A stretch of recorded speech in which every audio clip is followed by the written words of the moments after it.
अगर हिंदू ठान लेगा कि हमें मोदी जी को ही बनाना है, कौन माई का लाल हरा देगा जी? हिंदू अखिलेश नहीं है क्या? हिंदू तेजस्वी नहीं है क्या? हिंदू क्या कहते हैं उद्धव ठाकरे नहीं है क्या? शरद पवार नहीं है क्या? ममता बनर्जी नहीं है क्या? तमाम सब तो हिंदू ही है। मुसलमान कौन सा नेता है? ये जरा हमको बताइए, किसको ठग रहे हो? हिंदू लाएगा और मुसलमान लाएगा और हिंदू मुसलमान हरा देगा। मुसलमान के बाप की हिम्मत है कि हरा देगा मोदी को या किसी को? अरे भाई, हम 14% वोट है, हम वोट दे सकते हैं किसी को, हराने जिताने का मादा नहीं हमारे अंदर। ये अफवाह बनाया जाता है हिंदुओं को वर्गलाने के लिए। देखो मुसलमान जो है मोदी को हराना चाहता है, तुम सब हिंदुओं एक हो जाओ। भाई साहब, मोदी जी पहली बार तो अमेरिका नहीं गए। मोदी जी ने तो नमस्ते ट्रंप, हंसते ट्रंप, पूछते ट्रंप, बैठते ट्रंप, लेटते ट्रंप सब करके देख लिया था। क्या हो गया भैया? कितनी फैक्ट्रियां लग गई अमेरिका से, और अमेरिका का जाके प्रचार भी करके आए थे अब की बार ट्रंप सरकार। वो गया बेचारा ट्रंप भी काम से।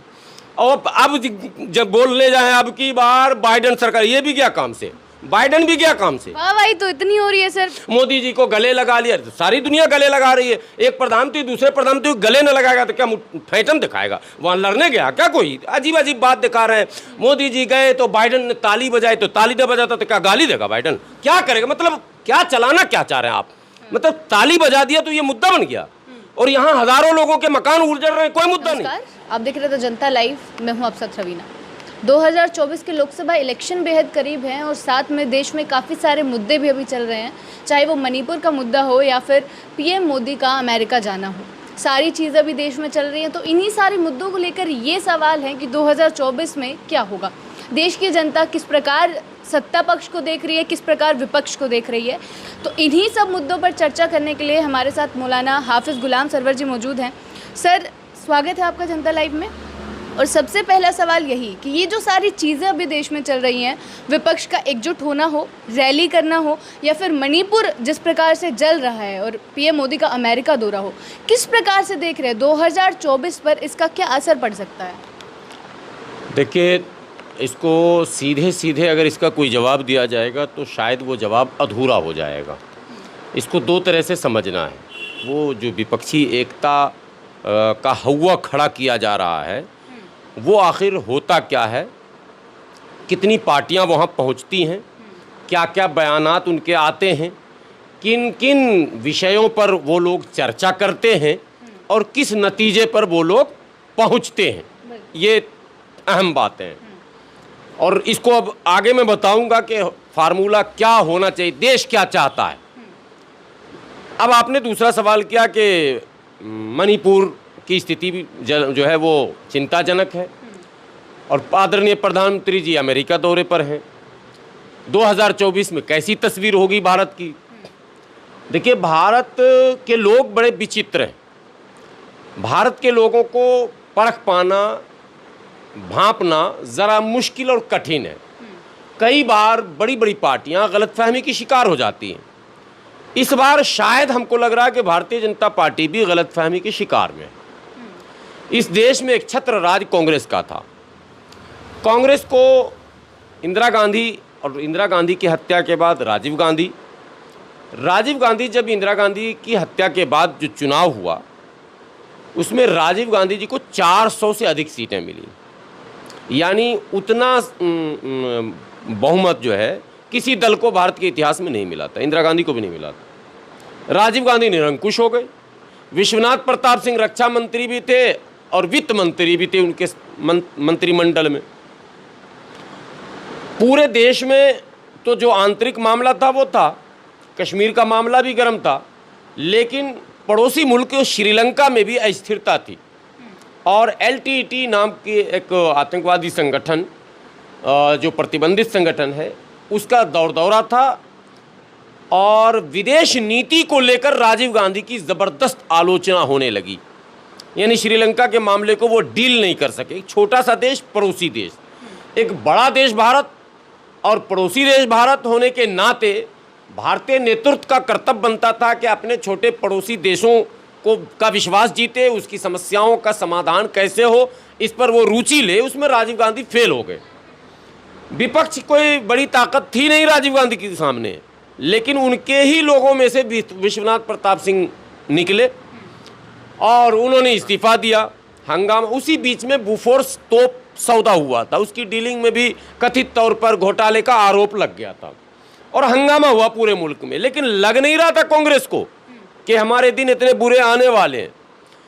और विपक्षी एकता जो अब कल जिसकी चर्चा आप कर रहे हैं वो विश्वनाथ प्रताप सिंह के नेतृत्व में हुआ था, और ऐसी एकता हुई थी कि भारतीय जनता पार्टी जो उस समय भी अछूत पार्टी थी, वैचारिक दृष्टिकोण से उसकी स्थापना ही सांप्रदायिकता की बुनियाद पर थी, लेकिन वामपंथी पार्टी, बिल्कुल आग और पानी का संबंध है वामपंथी में।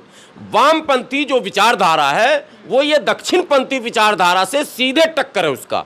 लेकिन 1989 के उस आम चुनाव में राष्ट्रीय जन मोर्चा का गठन किया गया, विश्वनाथ प्रताप सिंह के नेतृत्व में चुनाव हुआ, और उसमें भाजपा भी रही साथ में, उसमें वामपंथी मोर्चा भी साथ में रही, उसमें तमाम छोटी पार्टियां, मुस्लिम लीग जो कांग्रेस के साथ हुआ करती थी उसमें वो जन मोर्चा के साथ, और जिसको आप MIM कहते हैं उसको भी जन मोर्चा का समर्थन था। अब आप जो बताइए किस तरह का ही विपक्षी एकता था, जरा कल्पना कीजिए आप। उस विपक्षी एकता ने कांग्रेस को 400 से 200 के ऊपर खींच के ला दिया, और 197 सीट मात्र कांग्रेस जीत पाई। कांग्रेस को विपक्ष में बैठना पड़ा, और गठबंधन के सरकार की समझिए विधिवत स्थापना स्वर्गीय विश्वनाथ प्रताप सिंह के नेतृत्व में हुई। अब विपक्ष के जो नेता हैं उनको राजनीतिक इतिहास समझना पड़ेगा। इतिहास इसलिए नहीं पढ़ाया जाता है कि बच्चों को भूत और प्रेत की कहानी सुना रहे हैं हम, या नानी दादी की कहानी सुना रहे हैं, नहीं। इतिहास सबक लेने की चीज़ है। तो आपको राजनीतिक इतिहास पढ़नी है कि कांग्रेस जैसे सशक्त दल को उसके निरंकुश शासन पर लगाम लगाने के लिए जो गठबंधन बना उसमें कई विपरीत विचारधाराओं की पार्टियां साथ में आ गईं। आज समान विचारधारा की पार्टियां भी एक साथ नहीं आ रही हैं। जैसे उत्तर प्रदेश में आप जाएं, समान विचारधारा की पार्टी है, मिले मुलायम काशीराम, हवा में उड़ गए जय श्री राम। कहाँ है मुलायम और काशीराम? स्वर्गीय काशीराम और स्वर्गीय मुलायम सिंह यादव दोनों चले गए, और दोनों ने अपना क्या कहते हैं उत्तराधिकारी जो चुन दिया, वो एक क्यों नहीं हो सकते? क्या इनमें फर्क है भाई? वैचारिक दृष्टिकोण से सपा हो या बसपा हो, समानता है, यानी सेकुलर पार्टियां हैं और सांप्रदायिकता के घोर विरोधी हैं। लेकिन बहन जी का रास्ता अलग और भाई साहब का रास्ता अलग। आप बिहार चले जाएं, जिस MIM को कांग्रेस से परहेज नहीं था, जिस MIM को सारे दलों के साथ रहने का मैंने अनुभव है, जब VP सिंह की सरकार थी तब भी MIM के नेता थे, उसी में गिनती उनकी होती थी, एक ही सांसद थे, अब 2 हो गए। लेकिन अब MIM को किनारे करके विपक्षी एकता किया जा रहा, जबकि उस जमाने में MIM की ताकत कम थी, अब बढ़ गई। तो अब MIM को जोड़ना चाहिए तो उसको किनारे किया जा रहा। क्या है जी? सांप्रदायिक पार्टी है। लेकिन जो सांप्रदायिक पार्टी थी शिवसेना, वो आ गई सेकुलर जमात में। खेल अजीब ढंग का हो रहा। अब उद्धव ठाकरे जो है वो महाविकास आघाड़ी का नेतृत्व कर रहे हैं, और वो भी कल पहुंचेंगे वहां पटना। मेरा कहना है कि साहब पटना आप पहुंचिए, लेकिन वैचारिक समानता जिनकी है, जो समान विचारधारा वाली पार्टियां हैं, वो एक बैनर तले क्यों नहीं आ सकती हैं? और नहीं आएंगी तो अब आप यहां से लौटिए। जनता ने मूड बना लिया।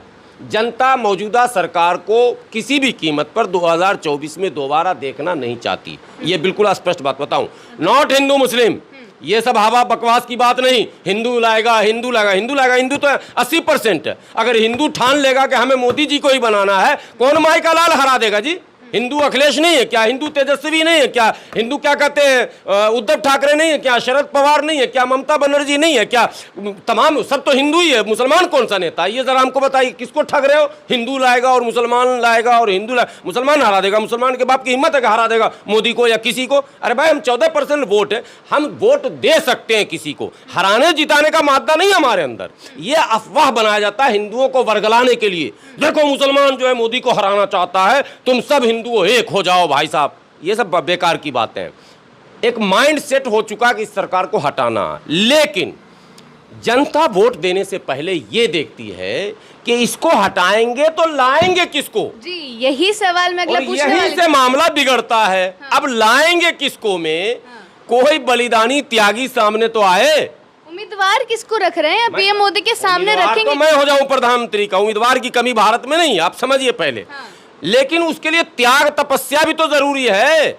आप ये सोचिए कि 85 सीटों वाली भारतीय जनता पार्टी 1989 में बाहर से समर्थन दिया, मंत्री पद नहीं लिया बीपी सिंह की सरकार में, और समर्थन दिया। और जब उसके हित प्रभावित होने लगे, मंडल और कमंडल, जब मंडल आयोग का लागू किया गया तो उसने समर्थन वापस ले लिया। अगर अंदर होता, मंत्रिमंडल में होता, पार्टी टूटती, क्योंकि मंत्री बनने के बाद लालच होता है। जैसे क्या कहते हैं, नीतीश कुमार के सिपा सालार 3 छोड़ के भागे और वो मंत्रिमंडल में केंद्र में थे, एक बार लालच लग जाता है। जब वो दुनिया ऐसी है ना, लोटियन जोन, इन लोटियन जोन में एक बार जो चला जाता है ना, वो कहता है कि भाई हम सबको छोड़ देंगे, नेता को छोड़ देंगे, मतदाता को इस एरिया को नहीं छोड़ेंगे। उस चक्कर में वो तमाम उसूलों से समझौता करना शुरू कर देता है। तो जिसको सबसे ज्यादा महत्व नीतीश कुमार ने दिया था, सबसे ज्यादा मानते थे, राइट हैंड कहा जाता था, केंद्र में जब भाजपा के साथ नीतीश कुमार ने मिलकर सरकार बनाई, उसमें केंद्र में उनको मंत्री भी बना दिया गया। लेकिन जब नीतीश कुमार ने भाजपा का साथ छोड़ा तो वो मंत्री जी भाजपा का साथ नहीं छोड़े, वो वहीं भाजपा में ही चले गए। और उन्होंने कहा नीतीश को उखाड़ फेंकूंगा और हिला दूंगा और पैसे कर दूंगा और चाचा भतीजा ने, मतलब दुनिया का बकवास उन्होंने शुरू कर दिया। अरे भाई, तुम एक IAS अफसर थे, CRP सिंह उनका नाम है, CRCP सिंह, IAS अफसर थे। नीतीश कुमार ने उठा के लाया राजनीति में, नीतीश कुमार ने जीरो से हीरो बनाया। एक बार लोटियन जोन क्या पहुंचे, एक बार मंत्री क्या बने कि आपने ही उस आदमी को जिसने तुम्हें मंत्री बनाया उसी को उल्टा उल्टा बोलने लगे। अब आइए मांझी जी, न उनको कुत्ता पूछे न बिलाई पूछे, कोई नहीं पूछे बिहार में। एक मुखिया वो नहीं जिता सकते हैं अकेले लड़कर, हर हाल में गठबंधन करना पड़ेगा। नीतीश कुमार ने जीतन राम मांझी को जीतन राम मांझी बनाया, एकदम इसमें कहीं कोई लाव लपेट नहीं है। जीतन राम मांझी को अगर भारत के लोगों ने पहचाना है तो केवल और केवल नीतीश कुमार के कारण पहचाना है। लेकिन ये सत्ता ऐसी चीज है, लुटियन जोन जाने का जो जुनून है, ये किसी को किसी का वफादार रहने नहीं देता। अब जीतन राम मांझी भी कमंडल उठा के जा रहे हैं। कल तक तो ब्राह्मण को गाली दिए थे, तो ब्राह्मण भोज एक बार करवाए थे, मैं उनके घर भी गया था उस टाइम जिस दिन ब्राह्मण भोज कर रहे थे। वो सारा ड्रामा भी हमने देखा, ब्राह्मणों को गाली दिया, कईयों को उल्टा सीधा कहा, भाजपा को तो क्या क्या नहीं कहा। अब कमंडल लेके वहीं जा रहे हैं, गवर्नर बनेंगे तो राज्यसभा में जाएंगे। अरे मांझी जी, पूरे समाज को कहाँ आप जहन्नम में लेके जाओगे?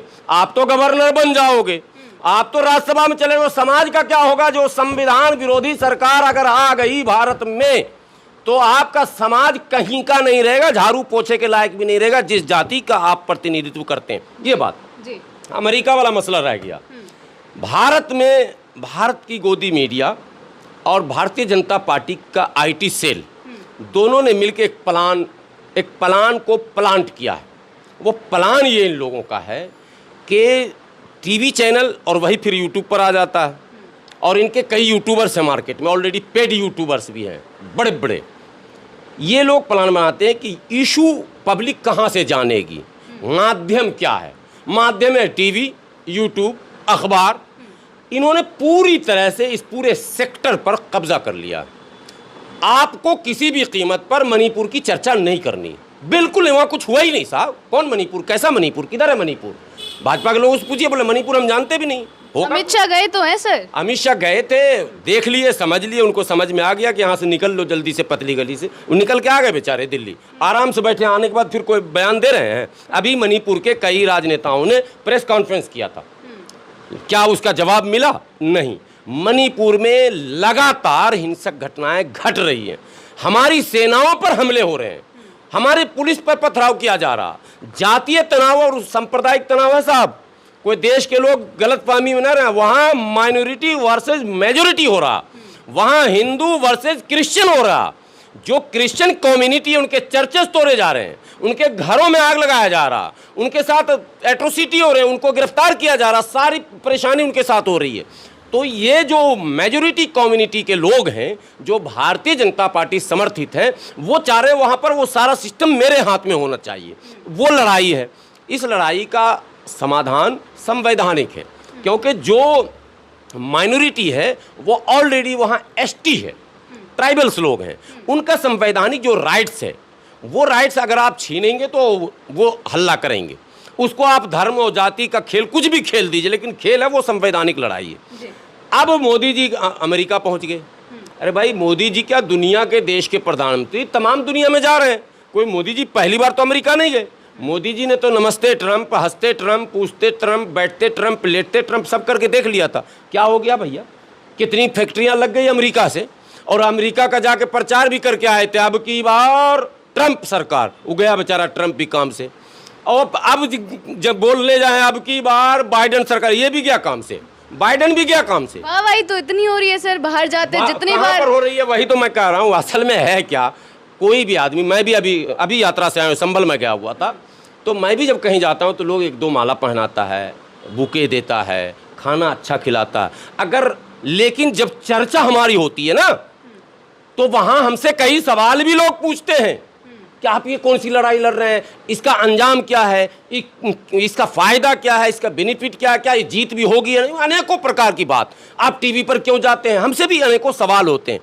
क्या वो चीज़ पब्लिक डोमेन में कहीं है कि हमसे क्या क्या सवाल होते हैं? हमसे तीखे सवाल भी होते हैं। मैं क्षेत्र में जाता हूँ, कल हमारी मीटिंग है नूरपुर में, बिजनौर में, हो सकता वहाँ भी तीखे सवाल होंगे, कोई नहीं दिखाएगा। हमारे यहाँ भी सेटिंग है ना भाई, हमारी भी टीम होती है, फोटो ले लिया, माला पहनाने का, अच्छे खाने का, नाश्ते का, आज हाफिज गुलाम सरवर का फला स्वागत, ये ड्रामा वहाँ भी हो रहा। ये मैं नीचे का उदाहरण दे रहा हूँ, यही ऊपर हो रहा।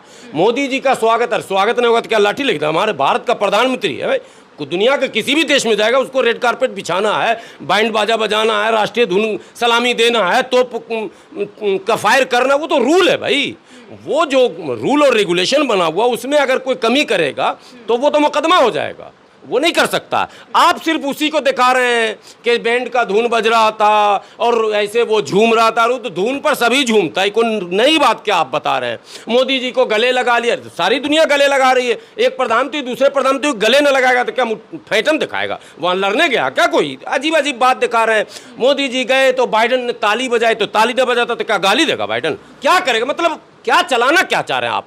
मतलब ताली बजा दिया तो ये मुद्दा बन गया, और यहाँ हजारों लोगों के मकान उजड़ रहे हैं, कोई मुद्दा नहीं। दिल्ली शहर को 15 वर्षों के अंदर एक भी झुग्गी झोपड़ी वालों को बसाया नहीं गया। दिल्ली के अंदर लगातार बुलडोजर चल रहे हैं और लगातार उजाड़ रहा है, कोई मुद्दा बना आज तक? किसी चैनल में इशू नहीं है, बस ताली बज रहा है जी। मोदी जी का तो पैर छू लिया किसी ने, वो संस्कार है, कोई ऐसे हाथ जोड़ता है, कोई पैर छूता है, कोई सलाम करता है, हेलो करता है, हाय हेलो, सबके अपने अपने एक संस्कार, एक कल्चर है, पूरी दुनिया में अलग अलग। भारत के अंदर जो है अलग सैकड़ों कल्चर है, तो उस कल्चर को ये सब घुमा के पेश करेगा जैसे लग रहा है कि मैंने क्या नर्व, मोदी जी के पैर पर गिर पड़ा फला प्रधानमंत्री। अरे गिर पड़ा तो उस देश को भी ले आओ, हमारे में 60 लोग जब पैरे पकड़ लिया हमारे प्रधानमंत्री का तो बचा क्या उसके पास? उसको बोलो चल भाई तू भी भारत में ही रहेगा, जहां 30-32 स्टेट है एक और बढ़ जाए, यही कर लीजिए। तो 15-20 देश को आप भी बढ़ा लीजिए। जिस औरंगजेब को आप गाली बक रहे उतना बड़ा भारत बना दीजिए कम से कम मोदी जी, तो मैं मानूं। सारा कोरा बकवास टीवी पर चल रहा है, तमाम जो उनके आईटी सेल के लोग हैं वो बकवास परोस रहे हैं। वास्तविक स्थिति ये है कि घृणा और नफरत के बल पर, नफरत की दीवार पर जो इमारत खड़ी करनी चाह रहे हैं ये, उस इमारत की नींव खोद दी गई है। और इंशाअल्लाह भारत प्यार का देश है, प्रेम का देश है, सौहार्द का देश है, भाईचारे का देश है। भारत का अपना एक इतिहास है जहां बड़े बड़े आए और बड़े बड़े गए, सिकंदर भी गया यहाँ से। तो मोदी जी किस खेत के मूल्य में ये लफ्ज़ कह रहा हूँ, यहाँ नेहरू जी आए गए, इंदिरा जी आई गई, इंदिरा जी को कितनी चुनौतियों का सामना करना पड़ा, स्वयं वो चुनाव तक हार गई, तो मोदी जी अगर चुनाव हार जाएंगे इसमें कौन सा आश्चर्य है भाई? इनके भक्त ना ना बाप रे, तो परले आ जाएगा, ऐसा हो ही नहीं सकता। अरे सब कुछ हो सकता है, ये पॉलिटिक्स है, पॉलिटिक्स में कोई भी ये कह ही नहीं सकता कि ये नहीं होगा। जैसे 2020 के मैच में कब कौन सा टर्न लेगा, वैसे पॉलिटिक्स में कभी भी कोई टर्न लेगा। और 2024 में यदि विपक्षी एकता में जो असल बिंदु रह गया, कांग्रेस पार्टी चूंकि बड़ी पार्टी है, कांग्रेस पार्टी अगर त्याग के लिए तैयार होगी, सीटों के त्याग, नेतृत्व के त्याग, तो 110% मैं लिख कर देता हूं, इस महागठबंधन को 350 सीटें मिलने जा रही हैं। चलिए एक आखिरी सवाल से ख़त्म करेंगे। मणिपुर से एक वीडियो सामने आई थी सर कि लोग रेडियो में मन की बात चला के और रेडियो को फोड़ रहे हैं, तोड़ते हुए नजर आए, पैरों से तोड़ते हुए नजर आए। साफ आक्रोश दिख रहा था उनका पीएम मोदी के खिलाफ भी और बीजेपी के खिलाफ भी, फिर भी कोई प्रतिक्रिया सामने नहीं आई है। पहले लाइक और डिसलाइक का ऑप्शन आता था, आपको ये पता होगा। मोदी जी का एक वीडियो मार्केट में गया और लाइक से डिसलाइक बढ़ गया, याद है कि आप लोग को कि नहीं? उस ज़माने में, अभी ज़्यादा दिनों की बात नहीं है। डिसलाइक बढ़ गया तो चर्चा का विषय बन गया, तो वो ऑप्शन हटाया गया कि लाख आप दबाएंगे, लाइक डिसलाइक वो बताएगा ही नहीं। तो पहले से मन की बात के ख़िलाफ़ एक माहौल है। लोग हमेशा कह रहे हैं मन की बात मत कीजिए, आप उस धन की बात कीजिए जिसको आपने लाने की बात की थी। उस धन की बात करते नहीं, मन की बात करते हैं। उस तन की बात कीजिए जो मॉब लिंचिंग का शिकार हो गया। उस तन की बात कीजिए जिसके सारे अधिकार छीन लिए गए, जिसका संवैधानिक अधिकार एसटी का, ट्राइबल का है। पूरे छत्तीसगढ़ में, पूरे मध्य प्रदेश में, पूरे महाराष्ट्र में और पूरे पूर्वोत्तर के राज्यों में, इवन पश्चिम बंगाल की बात भी मैं कर लूँ, वहाँ उनके जो संवैधानिक राइट्स हैं वो छीने गए। पूंजीपतियों को वो ज़मीनें दी गई, उद्योगपतियों को वहाँ उद्योग स्थापित करने कहा गया। और ये जो नक्सल है, नक्सल मजबूत इसी कारण से हुआ कि आपने आदिवासियों का विश्वास नहीं जीता, आदिवासियों के अधिकार को कुचला। तो मन की बात करने से बेहतर है कि आम जन की बात कीजिए। रोजी रोटी, पढ़ाई लिखाई, दवाई, कमाई, सड़क, बिजली, पानी, मौलिक अधिकारों की रक्षा, देश के विकास और उन्नति, प्यार और प्रगति, भाईचारा और प्रेम की बात आप कीजिए, तो मन में लगेगा कि हाँ शांति। आपके मन की बात किसको सुना रहे हैं भाई? आज तक तो ये होता था कि अपने मन की बात लोग अपने प्रेमिका को सुनाते थे। ये तो हम लोगों ने सुना, वो भी पार्क में जाके अकेला। यही तो अक्सर हुआ, कहीं भी अकेले में गए और लोग अपने मन की बात शेयर कर लिया। आप पूरे देश को 14 साल से मन की बात सुनाए जा रहे हैं। आपके मन में कितनी बात है भाई? देश के लोगों की मन की बात सुनी नहीं रहे, बस सिर्फ अपने मन की बात से। तो 2024 में भारत की जनता अपने मन की बात ईवीएम के माध्यम से मोदी जी तक पहुंचा देगी। बहुत बहुत शुक्रिया आपका हमारे साथ बनने के लिए।